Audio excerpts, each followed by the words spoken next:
परम पिता परमात्मा पूर्ण ब्रह्म सारी सृष्टि के रचनहार कुल मालिक कबीर देव जी के इस पृथ्वी पर आगमन के उपलक्ष्य में परमात्मा के यहाँ सतलोक से चलकर आने के उपलक्ष्य में ये 5 दिवसीय सत्संग समारोह चल रहा है। धन्य भाग हैं आपके, बहुत ही पुण्य है आप जी के जो परमात्मा के इस सत्संग समारोह में आप उपस्थित हुए। आप जी को सत्यनारायण कथा सुनने को मिलेगी। आप जी को महसूस होगा कि हम किस लिए जी रहे थे, हमने जीने का टारगेट क्या बना रखा था और हमने जीने का उद्देश्य बनाना क्या चाहिए था। सत्संग में आने से जीव को ज्ञान होता है। सत्संग के अभाव से ये प्राणी अपना अनमोल मनुष्य जीवन नष्ट कर जाता है। स्वयं परमेश्वर कबीर देव जी ने, उस पूर्ण ब्रह्म ने, परम अक्षर ब्रह्म ने आकर के अपने द्वारा रची हुई सृष्टि का यथार्थ ज्ञान दिया। उसी परमेश्वर के इस तत्व ज्ञान से हमें पता चला कि हम काल के जाल में फंसे हुए हैं। हमारे मारने और यहाँ जन्म देने के पीछे किसका हाथ है, ये सब जानकारी आप जी को इस परमात्मा के तत्व ज्ञान से ही प्राप्त हुई है, होगी।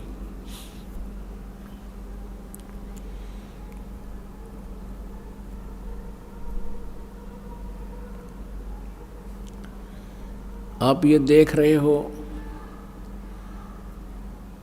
कोई भी घर ऐसा खाली नहीं है जहां आपदाएं ना हो, और गलत साधनाएं करके सभी के पूर्वज प्रेत योनि या अन्य पशु पक्षियों की योनि को प्राप्त हो चुके हैं।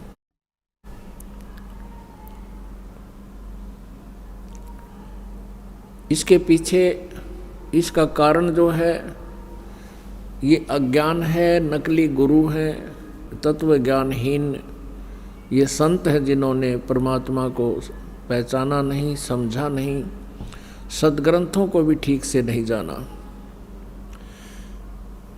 ये जितने भी गुरु पद पर विराजमान हैं ये आध्यात्मिक टीचर हैं, आध्यात्मिक अध्यापक हैं। और अध्यात्म का ये जितने भी सदग्रंथ है ये एक सिलेबस है। पवित्र 4 वेद, पवित्र श्रीमद् भगवत गीता, पवित्र 18 पुराण, पवित्र कुरान शरीफ, पवित्र गुरु ग्रंथ साहिब, पवित्र बाइबल। इन सदग्रंथों को भी प्रत्येक धर्म के जो टीचर अब वर्तमान के हैं ये बिल्कुल ही नहीं समझ सके हैं। और जिन महापुरुषों ने इन ग्रंथों की रचना की उनके बाद भी इनको समझने वालों का अभाव ही रहा। आज सुबह के सत्संग में आप जी सुन रहे थे कि एक महर्षि रामानंद जी, जिनका बोलबाला था, जो सुप्रसिद्ध थे कि 4 वेदों के मर्मज्ञ ज्ञाता हैं, पुराणों के मर्मज्ञ ज्ञाता हैं, श्रीमद् भगवत गीता का सारांश वही बता सकते हैं। पूरे भारतवर्ष में सुप्रसिद्ध थे। 1400 शिष्य बना रखे थे जो आगे उनके द्वारा निकाले सदग्रंथों के निष्कर्ष के आधार से उनके ही शिष्य प्रचार किया करते थे। जब परमात्मा के यथार्थ ज्ञान से वो परिचित हुए, परमेश्वर कबीर देव जी ने उनको यथार्थ ज्ञान समझाया और अपने सतलोक के दर्शन कराए और वहाँ अपनी समर्थता से, सामर्थ्य से परिचित कराया। उसके बाद स्वामी रामानंद जी ने कहा था कि तुम स्वामी मैं बाल बुद्धि, और कर्म भरम कियो नाश, गरीब दास निज ब्रह्म तुम, मेरा हो गया दृढ़ विश्वास। तब उस 104 साल के वृद्ध ने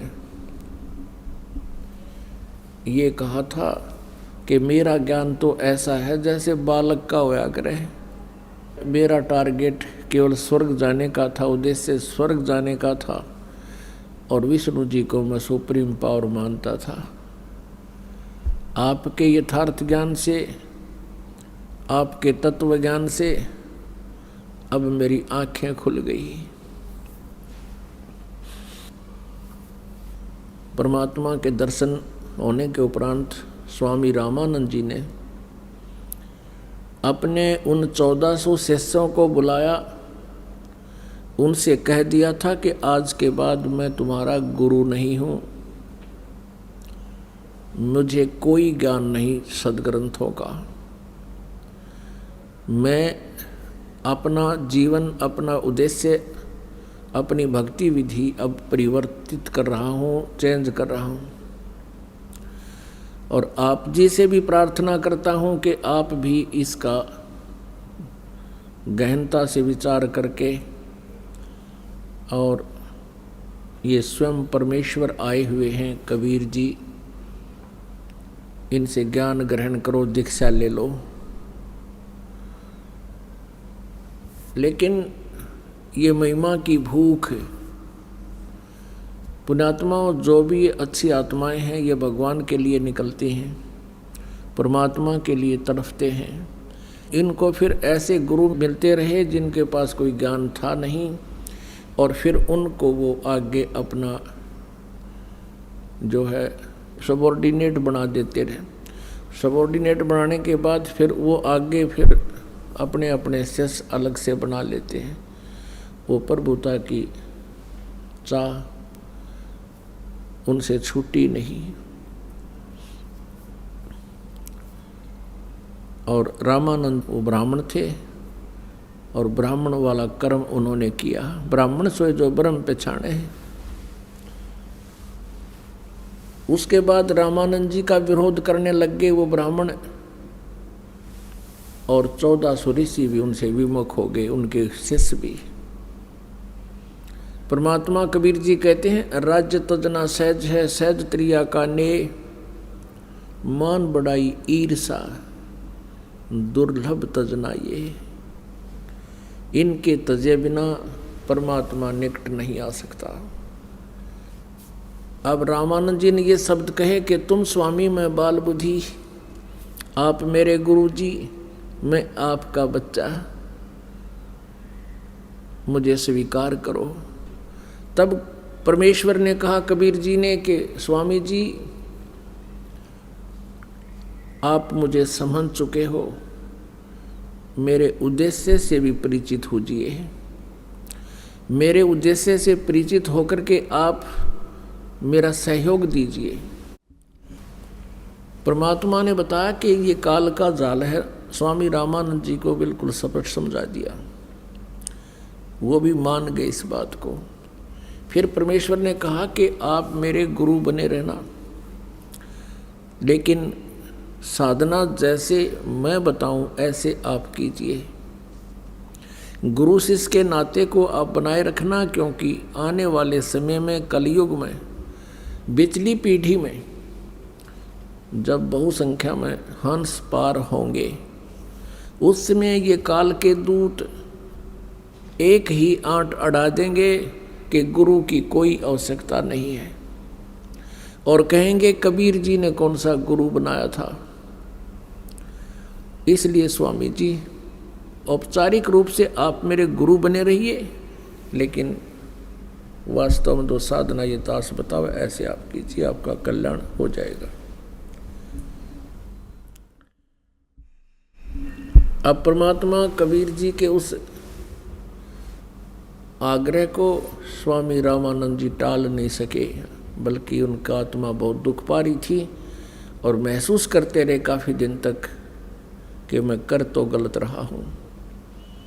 लेकिन परमात्मा उनको बार बार याद दिलाते थे, स्वामी जी ये काल का भयंकर जाल है, इसको ऐसे ही तोड़ा जा सकता है।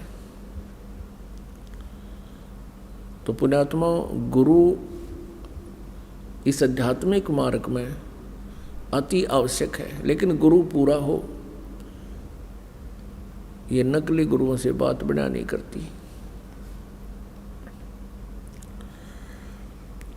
अभी तक जितने भी संत ऋषि हुए हैं, उन्होंने एक ही बात कही है कि परमात्मा निराकार है, वो आकार में कभी नहीं आता।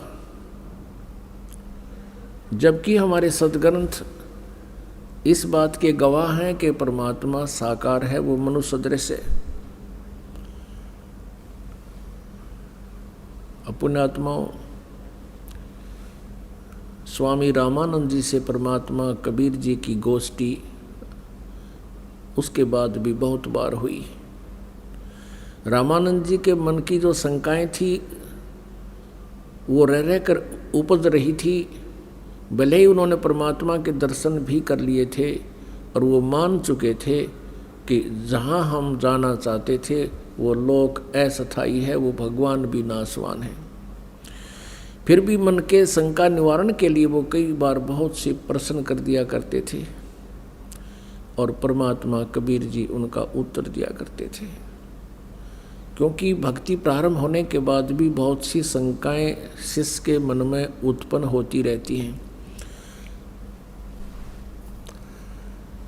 स्वामी रामानंद जी ने बहुत बार प्रश्न किया, हे कबीर जी, हे परमात्मा, अब तो मैं आपके यथार्थ स्थान को देख चुका हूँ, मैं परिचित हूँ और ये मेरा हृदय मान चुका है कि परमात्मा साकार है और आप हैं। लेकिन वेदों में तो परमात्मा को निराकार बताया गया है, इसलिए हम भ्रमित थे। अब कबीर परमेश्वर जी ने कहा कि स्वामी जी, आज तक इन वेदों को किसी ने समझा ही नहीं। वेदों में परमात्मा साकार है, आप फिर से पढ़िए। अब रामानंद जी के वैसे तो सारे श्लोक याद थे, परमात्मा ने कुछ श्लोकों का मंत्रों के बारे में जानकारी दी तो स्वामी जी ने उनको पुनः पढ़ा। उन्हें पढ़ा तो उनमें स्पष्ट पाया कि परमात्मा साकार है। अब यहाँ परमात्मा कबीर जी कहा करते थे, गुरु बिन वेद पढ़े जो प्राणी, समझे न सार रहे अज्ञानी। गुरु बिन काहुन पाया ज्ञाना, जो थो था भूस छेड़े किसाना। वेद पढ़े पर वेद न जाने, ये बाचे पुराण 18। जड़ को अंधा पत्ते खुआवे, ये भूल गे सिरजनहारा।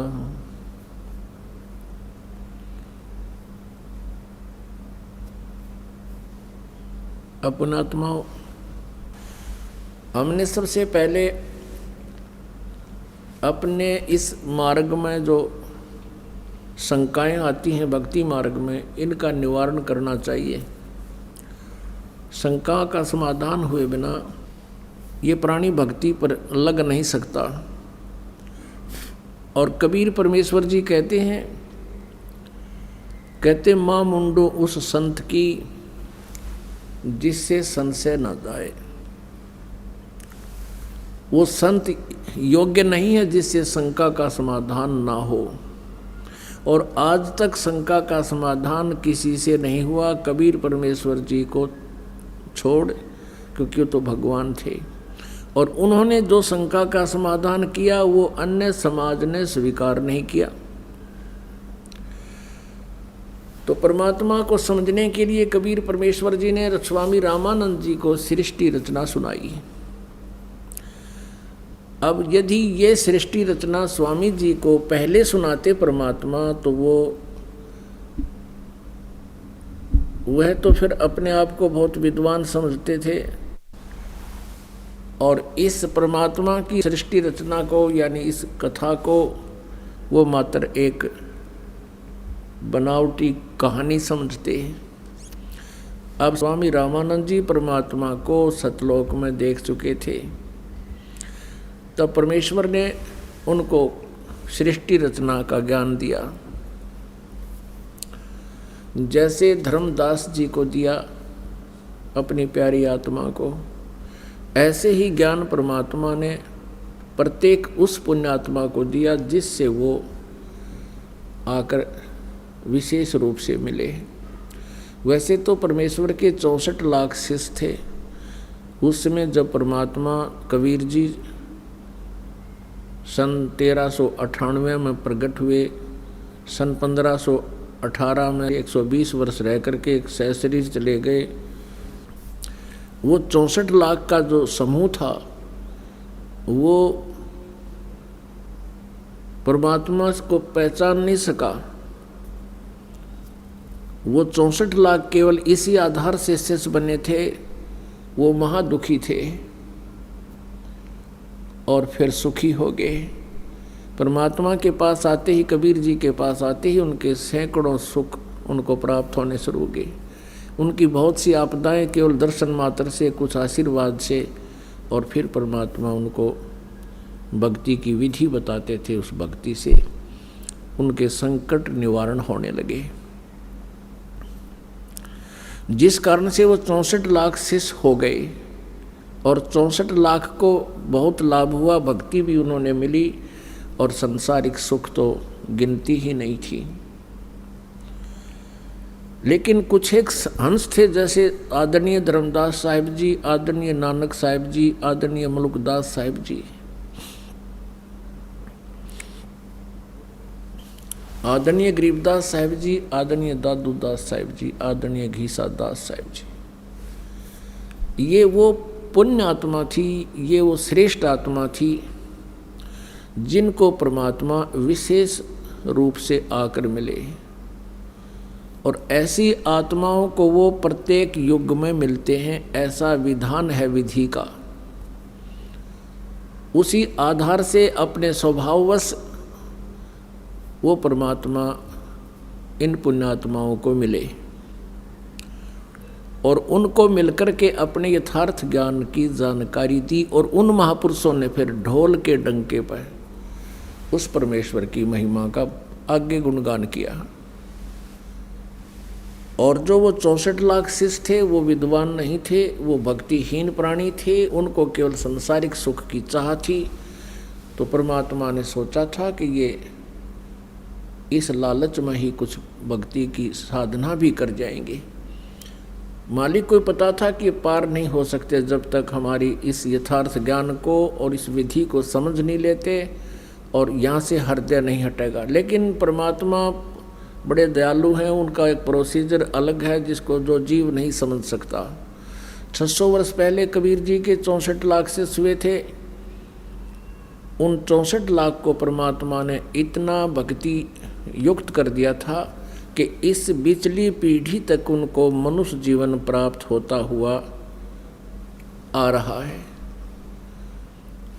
मोक्ष मंत्र तो उनको नहीं प्राप्त हो सका क्योंकि वो योग्य नहीं हुए सतनाम और सारनाम प्राप्त करने के। लेकिन उस दयालु ने ऐसी कृपा की कि हम वही प्राणी हैं जो आज शीघ्र परमात्मा के चरणों में आ रहे हैं, चाहे दुख से आते हैं या ज्ञान से आते हैं या किसी पुण्यात्मा के कहने मात्र से हम यहाँ आते हैं, आकर के फिर ज्ञान ग्रहण कर लेते हैं। तो वो पुण्यात्मा है जो 64 लाख परमात्मा परमेश्वर कबीर जी से विमुख हो गए थे। अब उस दयालु ने उस समय इतनी रजा बख्श दी हमारे ऊपर कि हम मनुष्य जीवन प्राप्त करते हुए आ रहे हैं, तो हमें भक्ति की भी कसक है। और जो प्राणी मनुष्य जीवन से ना आकर के कोई जड़ योनि से या कोई पशु पक्षी के शरीर से निकलकर मानव शरीर प्राप्त करता है, तो वो प्राणी परमात्मा के इस मार्ग को सुनता भी नहीं, शीघ्र सी लगता नहीं। 2 प्रकार से मानव शरीर प्राप्त होते हैं। एक तो पिछले पुण्यों के आधार से, भक्ति के आधार से लगातार कंटिन्यू मनुष्य जीवन प्राप्त होते हुए आते हैं। और एक मनुष्य शरीर ऐसा प्राप्त होता है जैसे टर्न वाइज एक ऐसा विधान बना रखा परमात्मा ने कि इतने पुण्य उस प्राणी के शेष रख लिए जाते हैं कि पापों को भोगने के लिए उसको 84 लाख योनियों में कष्ट उठाना पड़ता है। वो 84 लाख योनियों में कष्ट उठाता हुआ फिर पुनः एक टर्न वाइज नंबर मिलता है उसको, टर्न वाइज एक मानव शरीर अवश्य प्राप्त होता है।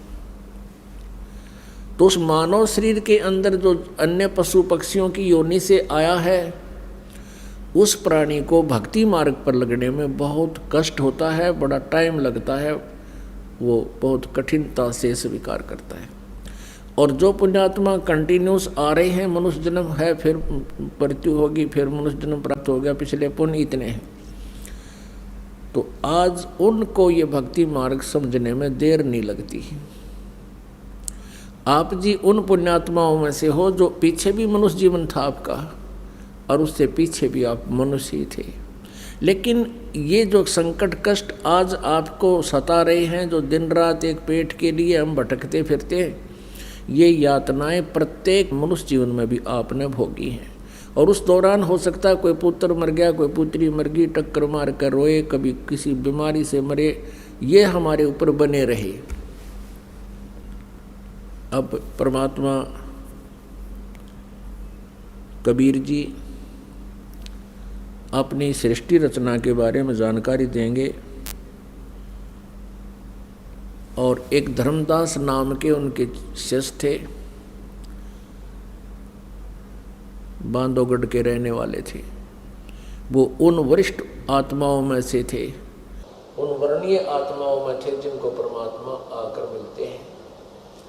उसके लिए पहले थोड़ा सा संकेत आपको वेदों में देंगे, क्योंकि रात्रि में ये प्रोजेक्टर बहुत अच्छा काम करता है।